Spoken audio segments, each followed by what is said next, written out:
కర్నూలు నగరంలోని బంగారుపేటలో నాటుసారా తయారీ కేంద్రాలపై పోలీస్ ఎక్సైజ్ శాఖ అధికారులు దాడులు నిర్వహించారు. ఈ దాడుల్లో దాదాపు 120 లీటర్ల పైన నాటుసారాను స్వాధీనం చేసుకున్నట్లు ఎక్సైజ్ పోలీసులు తెలిపారు.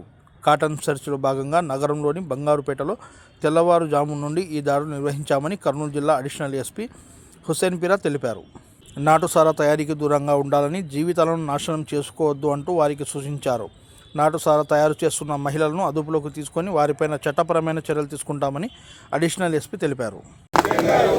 మాదక ద్రవ్యాల దుర్వినియోగం పెరుగుతోందని మరియు ఇది ఆందోళన కలిగించే విషయమని మేము గ్రహిస్తున్నాము. మాదక ద్రవ్యాల దుర్వినియోగాన్ని అరికట్టేందుకు సహకరిస్తామని ప్రతిజ్ఞ చేస్తున్నాము.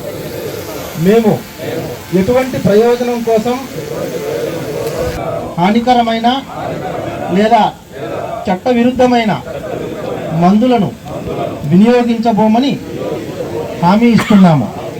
ప్రతి వ్యక్తిని, ముఖ్యంగా యువతను ప్రోత్సహించడం ద్వారా మాదక ద్రవ్యాల దుర్వినియోగం యొక్క అవగాహన కల్పిస్తాము.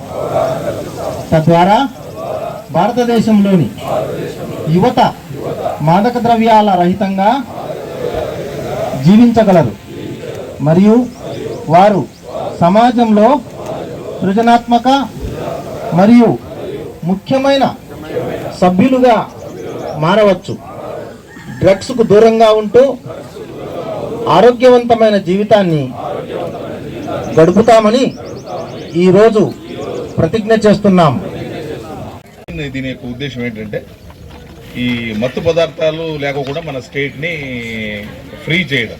అంటే మత్తు పదార్థాలు అంటే గంజాయి కావచ్చు, ఇలాంటివి కావచ్చు, లేదా ఇతరత్ర NDPS డ్రగ్స్ కావచ్చు.